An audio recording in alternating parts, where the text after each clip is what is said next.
श्रीभगवानुवाच सत्त्वात् संजायते ज्ञानम् सत्त्वात् संजायते ज्ञानम् रजसो लोभ एव च रजसो लोभ एव च प्रमादमोहौ तमसो प्रमादमोहौ तमसो भवतो ज्ञानमेव च भवतो ज्ञानमेव च ऊर्ध्वं गच्छन्ति सत्त्वस्थाः ऊर्ध्वं गच्छन्ति सत्त्वस्थाः मध्ये तिष्ठन्ति राजसाः मध्ये तिष्ठन्ति राजसाः जघन्यगुणवृत्तस्थाः जगन्यगुणवृत्तिस्थाः अधो गच्छन्ति तामसाः अधो गच्छन्ति तामसाः नान्यं गुणेभ्यः कर्तारम् नान्यं गुणेभ्यः कर्तारम् यदा द्रष्टानुपश्यति यदा दृष्टानुपश्यति गुणेभ्यश्च परं वेत्ति गुणेभ्यश्च परं वेत्ति मद्भावं सोऽधिगच्छति मद्भावं सोऽधिगच्छति गुणानेतानतीत्यत्रीन् गुणानेतानतीत्यत्रीन् देहि देहसमुद्भवान् देहि देहसमुद्भवान् जन्म मृत्युजरा दुःखैः जन्म मृत्युजरा दुःखैः विमुक्तो मृतमश्नुते विमुक्तो मृतमश्नुते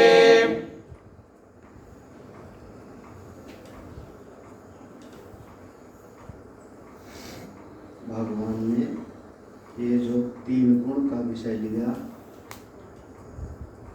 प्रकृति के तीन गुण, उन्हीं तीनों गुणों से पांच महाभूतों की उत्पत्ति हुई। उन्हीं पांच महाभूतों के भिन्न भिन्न प्रक्रिया के माध्यम से फिर यह हमारा कार्यकरण संघात रूपी स्थूल शरीर और सूक्ष्म शरीर ये दोनों बना, और सारा का सारा जगत उन्हीं पांच महाभूतों का विकार है। पांच महाभूतों से विकृति हुई, जिसमें 16 चीजें कही थी, 8 प्रकृति और 16 विकृति। तो ये सारा का सारा जितना भी एक पांच महाभूतों से बना हुआ जगत है, इसके मूल में तीन गुण था प्रकृति का, और यही उपादान कारण था। तो पांचों महाभूतों में तीन गुण समाया है, और जो कुछ बन गया उस सब में भी ये तीनों गुण ही समाया है। तो जब कभी कोई साधक साधना करे, चिंतन करे, तो एक चित्त में बात समझ में आती है कि हमारा शरीर भी इन्हीं पांच महाभूत और तीनों गुण से बना है। हमारा इंद्रियां भी इन्हीं पांच महाभूत और तीनों गुण से बने हैं। हमारा अंतःकरण भी इन्हीं पांच महाभूत और तीनों गुण से बने हैं। अब ये जो गुण है, एक गुण दूसरे गुण में ये ले जा करके हमको डाल देते हैं। जैसे सत्व गुण रजोगुण में लगा देगा, रजोगुण तमोगुण में ले जाएगा, फिर तमोगुण हमको उठा करके रजोगुण में ला देता है, और एक गुण से दूसरे गुण में हमारा जीवन चलता रहता है। यदा यदा गुणेभ्यः कर्तारम् अन्यं न, जब गुणों से अलग कोई और कर्ता को नहीं देखता। देखो ऐसा है ना कि जैसे कोई बच्चा है, उस बच्चे ने जाकर के दिन भर स्कूल में पढ़ा, कुछ पढ़ा, तो थोड़ा सात्विक वृत्ति आई, सात्विक वृत्ति आई। अब वहाँ पर कुछ ऐसा पढ़ा कि ऐसे ऐसे कोई ना कोई काम किया जाता है, तो वो सत्व था। अब वो जो समझ लिया, उस समझने के बाद फिर आएगा घर पे, तो वैसे कोई ना कोई काम बनाना शुरू कर देगा। तो वो जो समझ थी वो रजोगुण में ला करके बना दिया, क्रिया में लगा दिया। यही तो है ना, आपने कोई चीज़ समझा, पहले सत्संग में समझा कि जाप करना चाहिए या ऐसा परिक्रमा करनी चाहिए, हमने कहीं सुना दिया सत्संग में, ऐसे कई बार भागवत में सुना दिया कि गोवर्धन जी की परिक्रमा करनी चाहिए, और जो परिक्रमा करता है उसकी हर मनोकामना पूरी हो जाती है। हमने सुना है, तो जिसने भी सुना वो सत्संग में सुना, सत्य गुण में सुना, अंतःकरण में धारण किया वो सत्गुण था। लेकिन अभी ये सत्व गुण का जो ज्ञान हुआ, क्योंकि इससे ज्ञान उत्पन्न होता है, सत्वात् संजायते ज्ञान। अभी समझ में आ गई कि गोवर्धन जी हैं, उनकी परिक्रमा भी होती है, दूध भी चढ़ता है, अभी ज्ञान हो गया। अब ये चैन से बैठने नहीं देगा, एक लगा देगा, चाहो एकदम परिक्रमा करो। अब ये सत्व गुण कहाँ लगाया? आप चले गए किसी दिन गोवर्धन जी की परिक्रमा करके आए। आप वो परिक्रमा करते करते बड़ी वाली परिक्रमा हो गई, हाँ एक बड़ी एक छोटी कहते हैं, है ना, ऐसे कहते हैं ना। वहाँ जो गोवर्धन भगवान का जो उनका जहाँ से परिक्रमा शुरू करते हैं, जहाँ से, और दान घाटी बोलते हैं उसका नाम दान घाटी, जहाँ से शुरू करते हैं, जहाँ पर गोवर्धन भगवान का दर्शन होता है, वहाँ से शुरू किए। अब आगे बढ़ते बढ़ते और फिर गोवर्धन जी का मुख दर्शन हुआ और उनका पूंछड़ी का लोटा वोटा दर्शन करते करते आगे बढ़ते गए। अब रजोगुण में हो गए, चलते चलते, और जब घूम के फिर दान घाटी आते हैं तो उसके बाद शुरू होता है राधा कुंड की तरफ का, उधर से ही घूम करके दान घाटी होके फिर से आता है।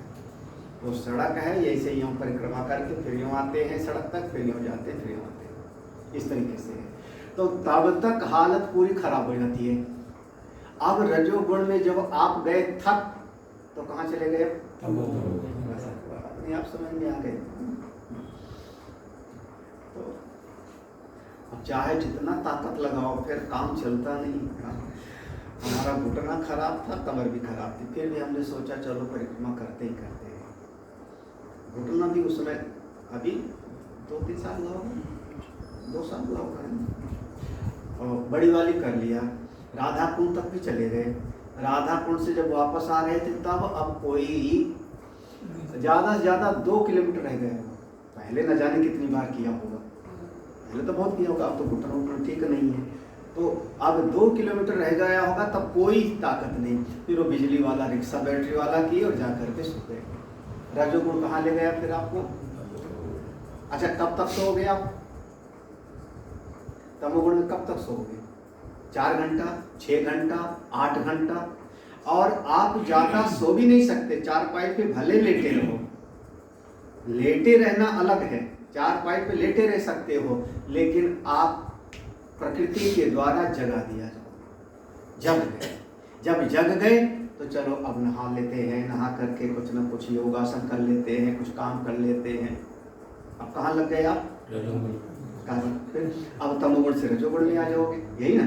अब रजोगुण में आए, काम किया, ये किया, वो किया, तब तक दिमाग कहेगा अरे समय बर्बाद कर रहे हैं, थोड़ा सा जो है कुछ माला कर लूँ, संध्या बंदन कर लूँ, पूजा पाठ कर लूँ, यही ना। वैसे साफ साफ कहूँ तो जगने के बाद मोबाइल देखते हो कि नहीं? हाँ, देखते कि नहीं? तुम नहीं देखते हो ना, बढ़िया। हम ये लोग उससे जगने के बाद मोबाइल देखे तो तमोगुण से आए रजोगुण में, सिराने लगता है।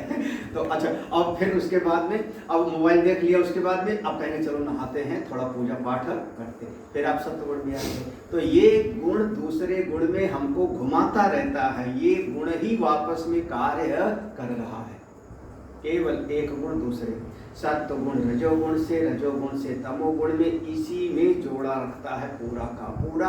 और यही वास्तव में क्रिया के करने वाले, एक गुण दूसरे गुण से आपस में व्यवहार कर रहे हैं।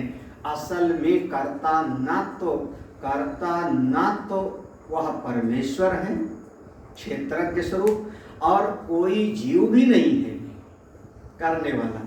ये मिथ्या भ्रम है, ये नासमझी के कारण जैसे आकाश का नीलापन है, दिखता है नहीं, ऐसे जीव और जीव में कर्ता भोक्ता दिखता है अविद्या के कारण, लेकिन वास्तव में वहाँ पर कर्ता भाव है। जब कोई ऐसा समझ ले, अनुपश्यति, जब ऐसा समझ लेता है तब वो मद भावम अधिगच्छति, वो मुझको प्राप्त कर लेता है। यदा दृष्टानुपश्यति, जब ऐसा देख लेगा, इस प्रकार से अनुभव कर लेगा, तो सह मद्भावम अधिगच्छति। क्या समझ लिया कि ये तीनों गुण ही आपस में काम कर रहे हैं। अरे सीधा सा है भाई, भूख लगी, हमने भोजन कर लिया, पचाया किसने? अब हम बैठ के पचाए कभी? भोजन पचाने के आप कर्ता बने क्या? श्वास ले रहे हो, इसके कर्ता हो? हाँ, प्राणायाम के कर्ता हो जाएंगे। लंबी श्वास लो, गहरी श्वास लो, तो प्राणायाम कपालभाति कर रहे हो तो यहाँ कर्ता भाव है ना? लेकिन अपने आप श्वास आ रही है, इसमें कर्ता भाव कहाँ है? मैं करने वाला हूँ, श्वास ले रहा हूँ आज। अगर श्वास लेने वाले होते तो लेते लेते थक जाते, तो श्वास लेने से थोड़ी देर के लिए विश्राम करना पड़ता है ना? हाँ, अब अच्छा, हमारी जो है पलक झपक रही, कानों से हम सुन रहे हैं, इसके कर्ता भाव हो पलक झपकाने के? अपने आप झपक जा रही ना पलक, अपने आप ज्यादा देर तक पलक खोल के नहीं रह सकते हो, इसका भी समय है। हमारे यहाँ लिखा जो काल का वर्णन है, जो समय का वर्णन है, कि हमारी पलक सामान्य रूप से जितनी देर में गिरती है उसी का नाम निमिष। ऐसा निमिष है ना? हाँ, तो पलक के सामान्य रूप से गिरने का, रोक करके रखने पर नहीं, हाँ, सामान्य रूप से गिरने में जितना समय लगता है झपकने में, उसी का नाम हो गया निमिष। और उसी से भी काल की गणना शुरू होती है। जैसे सोना वगैरह तौलने का मूल था रत्ती, सबसे छोटा अंश उसका रत्ती था। अब तो ग्राम हो गया, मिलीग्राम हो गया, अब मिलीग्राम है। हम लोगों के यहाँ ऐसे सब था। तो अब हम पलक झपकती, इसके कर्ता थोड़े हैं, कहाँ करता है? तो कर्ता कौन है? ये तीन गुण ही आपस में काम कर रहे हैं, तीन गुण ही आपस में काम कर रहे हैं। ना अन्यम गुणेभ्यः कर्ता, जब कोई साधक इन गुणों के अलावा और किसी को कर्ता नहीं समझता। साहब, ये जो कर्ता का भाव है बहुत बड़ा एक अहंकार है, ये जीव को डुबा लेता है। मैं कर दिया था, मैं कर दूंगा, मैं कर रहा हूं, ये बस ये जहर है। गोस्वामी जी तो लिखते हैं, अहंकार अति दुखद डमरुआ। डमरू का काम क्या है? डमरू का काम है इधर जाएगा तो बजेगा, इधर करोगे तो बजेगा। ऐसे अहंकार बजता रहता है, बड़बड़ाता रहता है, यही नहीं। असल में वो कोई ही है नहीं। प्रकृति आपस में क्रीड़ा कर रही, बरसात हो गई, घास उग गई। घास यहाँ पर अच्छा नहीं लगा, घास अच्छी नहीं लगी, तो हमने खुद की लेके उसको साफ कर दिया।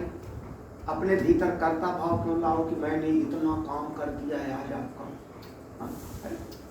कर्ता भाव जीव का बंधन हो जाएगा, अविद्या के कारण कोई कर्ता भाव। इसी चीज को नीचे वाले श्लोक में वह जो कहा था, जो अपने आप को दृष्टा को अलग कर लिया, और ये जितना शरीर आदि दृश्य है इनमें गुण ही आपस में कर रहे हैं, ऐसा जो समझता है उसको प्राप्त कर लेना।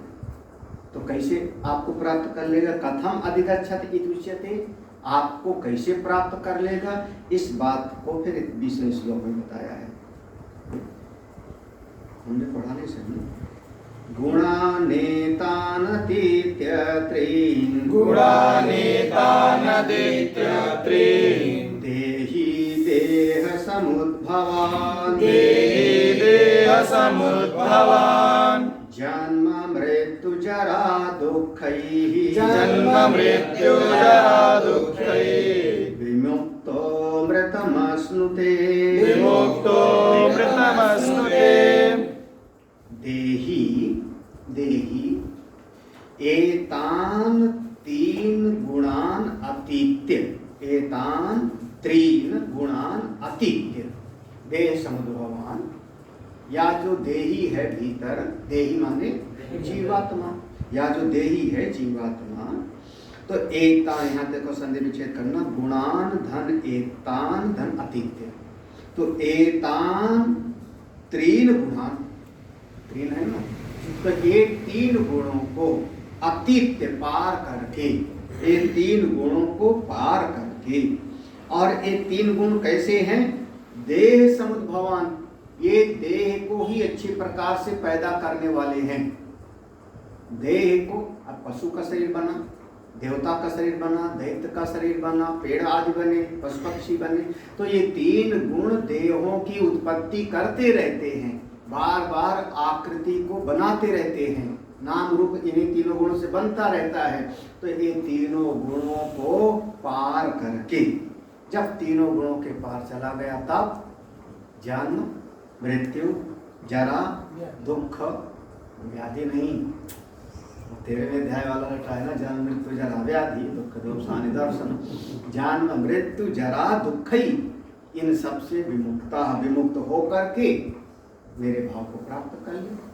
और चूंकि मैं अमृत स्वरूप हूँ, मैं ब्रह्म हूँ, मैं आत्मा हूँ, तो वो भी अमृत स्वरूप को प्राप्त कर लेगा। अब उसका दोबारा कभी जन्म और मृत्यु नहीं। तो ये जो शरीर की उत्पत्ति के कारण हैं तीन गुण, इन तीनों गुणों को यह देही साधक, जो साधक है, तीनों गुणों का जब अतिक्रमण कर जावे, पार कर जावे, तब जन्म मृत्यु जरा दुख आदि से छूट करके अमृत को प्राप्त कर लेता है, मुझको प्राप्त कर लेता है। इस श्लोक पर अध्याय एक तरीके से समाप्त हो जाएगा। यहाँ पर अध्याय समाप्त हो, जब पढ़ो इसका भाष्य देखो। गुणान एतान यथोक्तान अतीत्य जीवन एव अतिक्रम्य माया उपाधि भूतान त्रीन देही देह समुद्भवान देह उत्पत्ति बीज भूतान। यहाँ तो कहते हैं गुणान एतान, एक एक गुण, यही गुण कौन, यथोक्तान जैसा हमने बताया, कौन, तीन गुण। अतीत्य, अतीत्य का मतलब हुआ, अतीत का यहाँ पर अर्थ है कि मरने के बाद नहीं, क्योंकि जैसे पहले कहा था ना कि मरने पर जो है, जो ऊर्ध्वं गच्छन्ति सत्त्वस्था, वो देवलोक को प्राप्त करेगा, या फिर कोई और जो है वो मरने के बाद में मनुष्य लोक को प्राप्त करेगा। मरने की बात नहीं, जीवन एव अतिक्रम, इसी शरीर में रहते रहते, जीवित रहते रहते ही, जीवित रहते रहते, इसी शरीर में रहते रहते एक तीन गुणों को पार कर ले गए। अतिक्रम्य, अतिक्रम माने अतिक्रमण कर गया, पार कर गया। कैसे? माया उपाधि भूतानी। अच्छा, ये तीनों गुण कौन है? माया की है, माया के हैं। और माया क्या है? माया उपाधि है। यही कहते हो ना, माया कौन है? माया उपहित चेतन ईश्वर। तो माया किसकी? भगवान की एक उपाधि हो गई। माया भगवान की उपाधि। जैसे हमारी क्या है? अविद्या। आपने कहा अविद्या उपहित चेतन, यही ना, अविद्या उपहित चेतन जीव। तो हमारी उपाधि हो गई अविद्या, और ईश्वर की उपाधि हो गई माया। उनकी उपाधि माया हो गई। वो माया की शक्ति को लेकर के सारा काम करते रहते हैं। तो उनकी माया के जो तीन गुण, यहाँ समष्टि को लेना, केवल हमारे नहीं, भगवान की माया, माया के जो तीन गुण हैं, उन तीनों गुणों को जो कोई यहाँ पर उल्लंघन कर जावे, पार कर जावे। यहाँ पर समझना इस बात को थोड़ा सा। जैसे कोई साधक है, कोई साधक है, तो साधक ये तो कह सकता है ना, कभी ना कभी साधना करते करते जब सुना, चिंतन किया, तो ये साधना करते करते एक समय में आएगा तो कहेगा कि सब कर्म करावन भार भगवान है। इतना तो कह देगा ना, करने वाला कोई और है।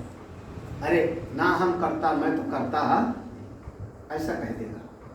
लेकिन ये जरूर कहेगा फिर बाद में कि तुमने हमारे लिए ये नहीं किया, तुमको ऐसा करना चाहिए। तो अपने आप को तो कह देगा कि मैं करता नहीं हूं, और दूसरे पर कर्ता भाव का लगा देगा आरोपण। समझ आ रहा है कि नहीं? और दूसरे अध्याय में भगवान ने कहा था, कठोपनिषद में मंत्र है कि वो दो प्रकार के लोग अज्ञानी हैं, जो स्वयं को कर्ता समझते हैं और या तो किसी और को कर्ता समझते हैं, है ना। हंता चेन मन्यते हंतुम, हतश्चेन मन्यते हतम, उभौ तो न विजानीतो नायम हंति न। याद आया ना? तो जो स्वयं को कर्ता मानता है वो भी अभी मूर्ख है, ठीक ठीक समझा नहीं, और जो किसी अन्य को कर्ता समझता है वो भी अभी ठीक ठीक ठीक है ना। तो अगर केवल अपनी बात समझेंगे तो अपने आप को कर्ता भाव से मुक्त कर लेंगे, लेकिन फिर कहेंगे नहीं सांप ने मुझको डसा और बैल ने हमको सींग मारा, यही ना, या अमुक व्यक्ति ने ऐसा जो है किया, तो आप किसी दूसरे को कर्ता समझ लोगे। लेकिन जब माया तक जाओगे कि भगवान की उपाधि है माया, माया के 3 गुण हैं और सारा जगत माया से बना, केवल मेरे शरीर नहीं, सारा जगत माया से बना, माया के 3 गुण, सारे जगत में माया का 3 गुण ही काम कर रहे हैं। तो अब हमने किसी को भी सब गुण में ही, जब मैं करता नहीं तो दूसरा भी कोई करता, सब अपने आप हो रहा है। अब शेर आया, शेर करता नहीं है, उसको भूख लगी है, भोजन करना है, तो उसने हमको मार लिया, खा लिया।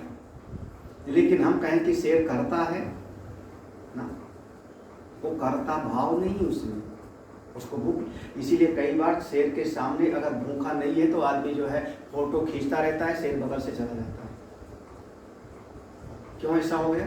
क्योंकि उसको भूख नहीं लगी, उसको भय नहीं लगा। या तो आदमी हिले डुले, हम लोग जब गए वहाँ सफारी में देखने, तो आधा घंटा लेक्चर दिया था उसने, वहाँ साउथ अफ्रीका में बड़ा सा जंगल था, तो वहाँ आधा घंटा उसने जो है गाइड ने भाषण दिया सबको, जितने हम गाड़ी में बैठे थे, कि अगर कोई जानवर आ जाता है सामने तो आप लोग ना तो आवाज़ करोगे ना हिले डुलोगे। अगर वो खुली गाड़ी थी, खुली गाड़ी में बिठा करके ले जाते हैं जिससे देखो अपना, तो अगर कोई जानवर आ गया तो आप केवल शांति से बस बैठे रहोगे, हिलोगे डुलोगे नहीं, एक दूसरे से बोलोगे नहीं, और किसी जानवर से आंख नहीं मिलाओगे। ये सब जो है उसने ये सब बताया। अब जंगल में जाओ आप और कोई जानवर आ गया, आंख मिलाओगे तो आपको दुश्मन समझ लेगा। आंख मिलाया, नजर से नजर, कुत्ता भी सड़क पर देख लो, कुत्ता भी है, आप बगल से चले जाओ, कुत्ता नहीं काटेगा, अपने आप सस्ते से पक्का है, नहीं काटेगा। जब आपने नजर से नजर मिलाया तो उसको डर लगा कि हमारा दुश्मन है, हमको मारेगा, तब वो भौंके, फिर आपके पीछे लगेगा, और आप जितना दौड़े उतने भी आपको खेलेगा। अपने 2-4 साथी को और बुला लेगा, काट लेगा। कोई भी पशु ऐसा होगा। सांप का भी ऐसे है, सांप का भी बिल्कुल ऐसे है। सांप निकले, आप चुपचाप खड़े हो जाओ, वो थोड़े काटेगा आपको जबरदस्ती, उसको जबरदस्ती काटने का शौक नहीं है, उसको कभी डर लगता है कि हमको मारेगा, तब वो काटेगा अपने बचाओ। उसको आप भागे, हिले डुले, तो हिले डुले से जो है वो डर जाता है, तो डर जाता है तो आपको फनकार के खड़ा हो गए, मार देते, कोई पशु नहीं।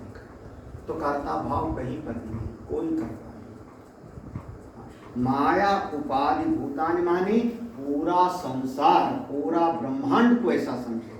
केवल अपने शरीर में 3 गुण करने वाले हैं, हमने ये समझ लिया ना कि ये शरीर के अंदर 3 गुण आपस में काम कर रहे हैं, हमने दृष्टांत से समझा दिया, तो ये तो बात समझ में आ गई।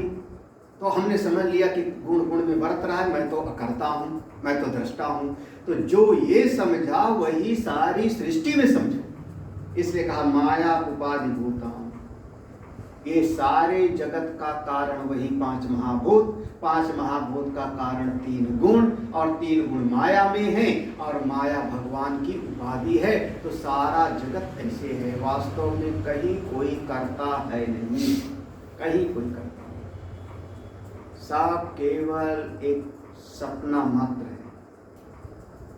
संसारा स्वप्न तुल्यो ही राग द्वेषादि संकुलः, केवल स्वप्न के जैसे।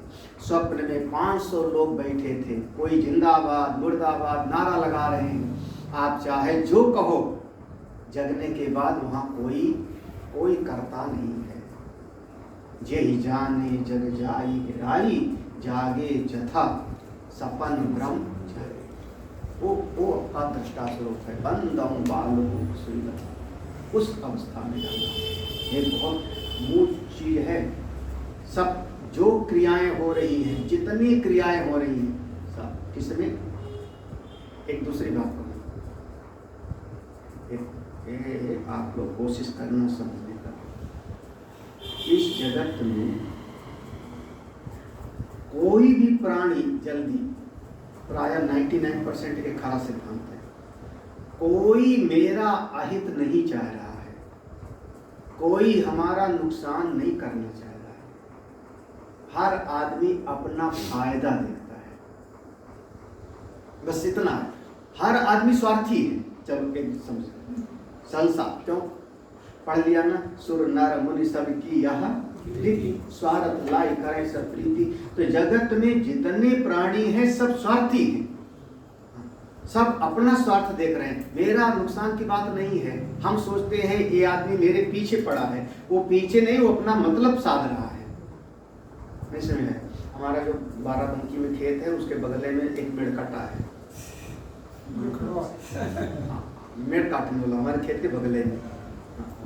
अब वो जो चक्रोट होता है वो 10 कड़ी का होता है, 10 कड़ी होता है। वो एक होता है चेन खींचने नापने का, उसमें 10 कड़ी होती है, तो 10 फुट पूरा नहीं होता, लेकिन 10 कड़ी होती है। अब वो लगभग 5 कड़ी रह गई है, वो किनारे से इसे काटता रहता है। तो वो मेरा नुकसान नहीं कर रहा है असल में, हाँ? वो अपना बढ़ा रहा है ना, वो अपना स्वार्थ देख रहा है। अब उसमें दूसरा चाहे नुकसान होवे, चाहे जावे, चाहे मरे, लेकिन दृष्टि में क्या है, मेरा फायदा,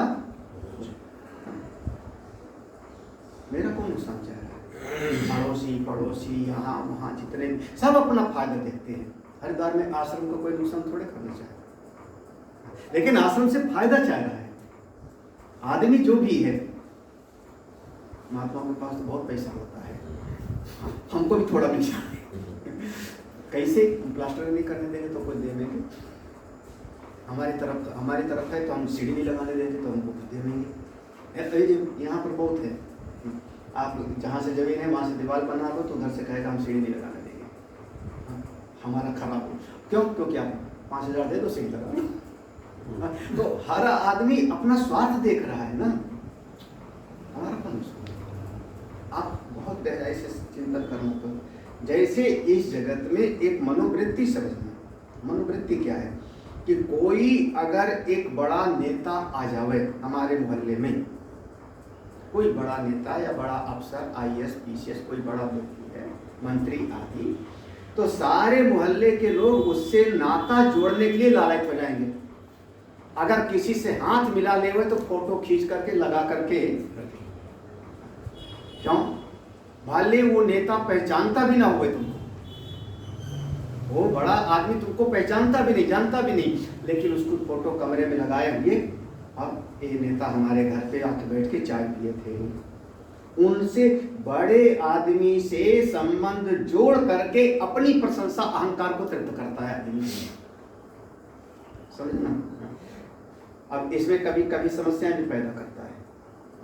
बड़े आदमी से अपना संबंध जोड़ करके और फिर सोचता है 10 लोगों में मेरे अहंकार की तृप्ति हो।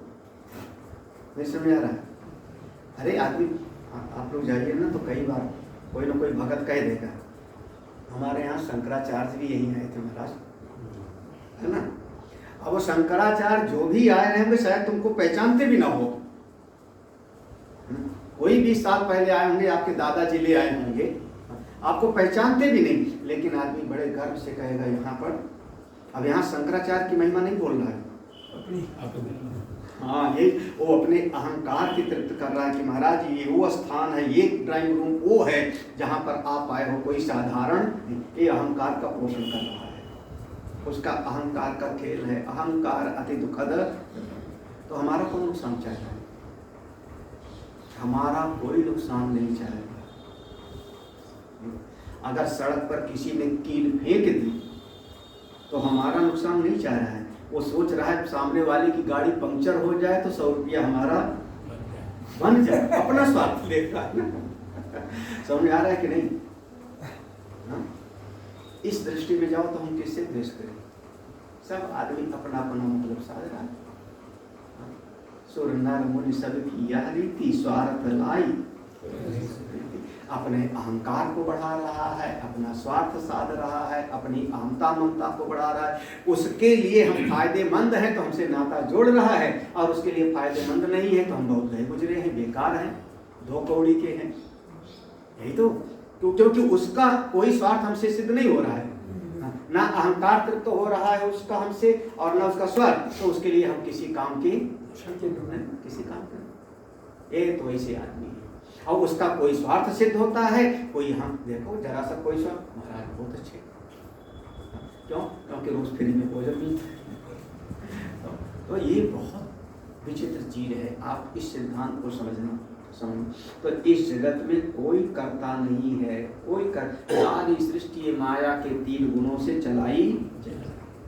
हाँ, बस इतना समझना कि यहाँ पर माया उपाधि कहने का जो अर्थ है, भगवान भास्कर ने सब ले आए हैं यहाँ पर, एक श्लोक में नहीं है। इस श्लोक में तो केवल इतना है कि तीनों गुणों को पार करके दे ही दे समझो, है ना। तो कौन? तो यहाँ पर कह दिया माया उपाधि भूता। माया उपाधि शब्द लाने का मतलब हुआ केवल अपने भीतर नहीं, बल्कि ईश्वर की शक्ति है माया, और माया से बना हुआ जितना जगत है सब ऐसे ही है, सारा जगत ऐसे ही है। आप जहां जाओगे यही पाओगे, जहां जाओगे। स्थान बदलने से मन को शांति नहीं मिलती, स्थान बदलने से नहीं, व्यक्ति बदल देने से मन को शांति नहीं मिलती। शांति मिलती है अपने मन में बदलाव लाने से। जैसे कई बार कोई ऐसा भी होता है, अब अपने आश्रम में कितने सारे जो है भंडारी तुम बुलाए, आधा दर्जन से ज़्यादा हो गए हैं, क्योंकि मन तो वही होगा। अगर अपने मन को किनारे कर ले तो देखो, यही जगत आनंद है, यही सृष्टि परम सुख है। हम किसी से कुछ चाहते ना, किसी से कुछ नहीं चाहते। किसी ने सम्मान किया, वाह वाह, इसका मन अच्छा होगा, इसका मन अच्छा है तभी तो सम्मान किया। एक गुण बरत रहा है, उसका मन कैसा है? सत्वगुणी, सत्वगुणी तो उसने सम्मान किया, यही ना। तो अब हमने क्या देखा? अब हम नहीं कह रहे कि ये बड़ा अच्छा आदमी है, हमारा बड़ा प्रिय ना, इसका मन सत्वगुणी है तो ये सम्मान कर रहा है। हो सकता है महीने भर में ही वही आदमी हमको गाली देने लगे, तो क्या कहोगे? अगर जब सम्मान किया तो फूले नहीं कर समाये थे, तो जब वो गाली देगा तो फिर आप जन्म मृत्यु जरा दुख ही वाले में। अब क्या गाली दे रहा है? उसका मन तमोगुणी है। जिसके मन में जो है तमोगुण होगा, तमोगुणी व्यवहार करेगा, यही तो है। रजोगुणी मन होगा तो रजोगुणी व्यवहार करेगा। हम बार बार कहते हैं मानवीय अगर आपके एक टोकरी में फूलों हैं तो आप फूलों की वर्षा करोगे, और आपके जो है टोकरी में कचड़ा है तो जाने अनजाने वो बिखर जाता है। कई बार अपने यहाँ गाय बिखरा देती है ना, टोकरी में जो होगा वही बिखर जाता है। वैसे